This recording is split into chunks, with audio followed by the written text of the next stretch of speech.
Clip number 793۔ اس clip میں آپ قرآن پاک کی سورہ مریم کی آیت نمبر 72 سے 74 تک کی تلاوت، ترجمہ اور تفسیر قرآن صراط الجنان سماعت فرمائیں گے۔ بسم اللہ الرحمن الرحیم۔ ترجمہ، اللہ کے نام سے شروع جو نہایت مہربان رحمت والا ہے۔ ثم ننجی الذین اتقوا ونذر الظالمین فیہا جثیا۔ ترجمہ، پھر ہم ڈرنے والوں کو بچا لیں گے اور ظالموں کو اس میں گھٹنوں کے بل گرے ہوئے چھوڑ دیں گے۔ ثم ننجی الذین اتقوا، پھر ہم ڈرنے والوں کو بچا لیں گے۔ اس سے پہلے والی آیت کی تفسیر میں ایک قول گزرا کہ جہنم پر وارد ہونے سے مراد پل صراط سے گزرنا ہے۔ اس کے مطابق اس آیت کی تفسیر یہ ہے کہ جب تمام مخلوق پل صراط سے گزرے گی اور کفار و گناہگار مسلمان جہنم میں گر رہے ہوں گے، اس وقت اللہ تعالیٰ اہل ایمان میں سے ان لوگوں کو جہنم میں گرنے سے بچا لے گا جنہوں نے دنیا میں پرہیزگاری اختیار کی، اور وہ کافروں کو جہنم میں گھٹنوں کے بل گرا ہوا چھوڑ دے گا۔ یاد رہے کہ بعض گناہگار مسلمان جو پل صراط سے جہنم میں گر جائیں گے، انہیں گناہوں کی سزا پوری ہونے کے بعد جہنم سے نکال لیا جائے گا، جبکہ کافر ہمیشہ جہنم میں ہی رہیں گے۔ پل صراط پر آسانی اور حفاظت کے لیے 3 اعمال۔ یہاں پل صراط پر آسانی اور حفاظت کے ساتھ پل صراط پار کر جانے کے لیے 3 اعمال ملاحظہ ہوں۔ نمبر 1، درود شریف پڑھنا۔ حضرت عبد الرحمن بن سمورہ رضی اللہ تعالیٰ عنہ سے روایت ہے، نبی اکرم صلی اللہ تعالیٰ علیہ وسلم نے ارشاد فرمایا، میں نے گزشتہ رات عجیب معاملات دیکھے، ان میں سے ایک یہ بھی تھا کہ میں نے اپنے ایک امتی کو دیکھا جو پل صراط پر کبھی گھسٹ کر چل رہا تھا اور کبھی گھٹنوں کے بل چل رہا تھا۔ اتنے میں وہ درود شریف آیا جو اس نے مجھ پر بھیجا تھا، اس نے اسے پل صراط پر کھڑا کر دیا یہاں تک کہ اس نے پل صراط کو پار کر لیا۔ نمبر 2، مسجد میں بکثرت حاضر ہونا۔ حضرت ابو درداء رضی اللہ تعالیٰ عنہ سے روایت ہے، سرکار دو عالم صلی اللہ تعالیٰ علیہ وسلم نے ارشاد فرمایا، مسجد ہر پرہیزگار کا گھر ہے، اور جن کے گھر مسجدیں ہوں اللہ تعالیٰ انہیں اپنی رحمت، رضا اور پل صراط سے حفاظت کے ساتھ گزار کر اپنی رضا والے گھر جنت کی ضمانت دیتا ہے۔ نمبر 3، مسلمان کی پریشانی دور کرنا۔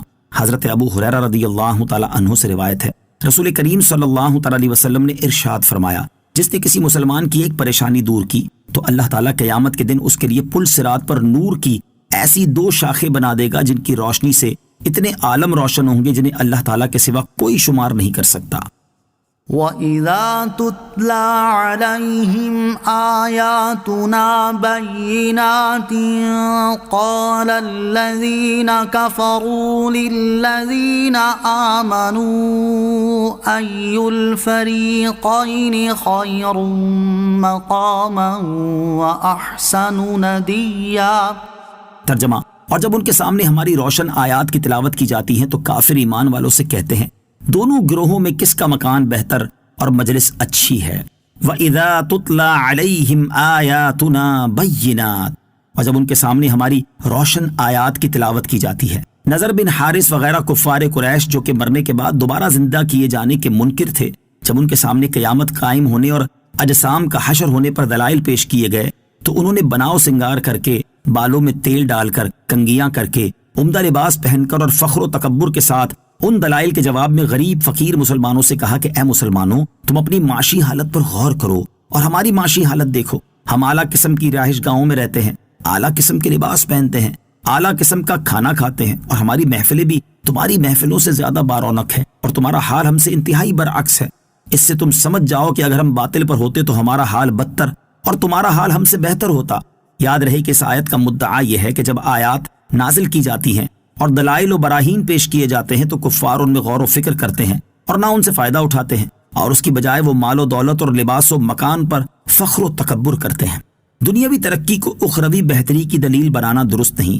اس آیت میں جو دلیل بیان ہوئی یہ کفار کی وہ دلیل ہے جو فی زمانہ کفار اور ان سے مرعوب مسلمان بھی مسلمانوں کے سامنے پیش کرتے ہیں، اور کافروں کی دنیاوی اور سائنسی ایجادات میں ترقی کی مثالیں پیش کر کے مسلمانوں کے دلوں میں دین اسلام سے متعلق شکوک و شبہات ڈالنے کی کوشش کرتے ہیں۔ اور اس آیت سے معلوم ہوا کہ دنیاوی عیش و عشرت کو آخرت کی بہتری کی دلیل بنانا کفار کا طریقہ ہے، حالانکہ یہ چیزیں کبھی آخرت کا وبال بن جاتی ہیں۔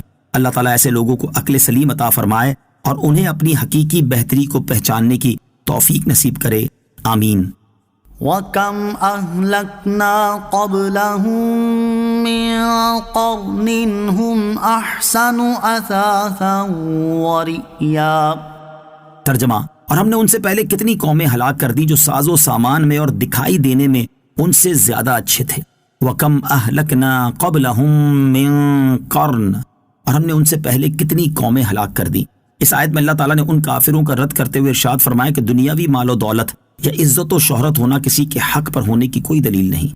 تم سے پہلے تم سے زیادہ مالدار لوگ آئے اور انہوں نے تم سے بھی زیادہ خوبصورت اور مضبوط رہائش گاہیں بنائیں، جیسے فرعون، حامان، قارون اور ان کے ساتھی وغیرہ. مگر اللہ تعالیٰ نے ان کے خوبصورت اور مضبوط مکانات تباہ و برباد کر دیے اور ان کو نشان عبرت بنا دیا. لہٰذا تم بھی غور کرو اور اپنی اصلاح کر لو، کیونکہ دنیا کا مال و دولت ہونا کامیابی کے لیے کافی نہیں. اسی کی کچھ جھلک ہم اپنے قریب زمانے میں بھی دیکھ سکتے ہیں کہ ایک سلطنت کبھی اتنی بڑی تھی کہ اس کی حکومت میں سورج غروب نہ ہوتا تھا، لیکن آج وہ چھوٹے سے رقبے پر رہ گئی. یوں ہی ایک ملک آدھی دنیا کا مالک بننے کا دعویٰ کرتا پھر رہا تھا، لیکن بالآخر تباہ و برباد اور کمزور سے ملک سے ذلیل و خوار ہو کر نکالا گیا، اور اب دوبارہ وہ اپنی روٹی پانی کی فکر میں پڑا ہوا ہے.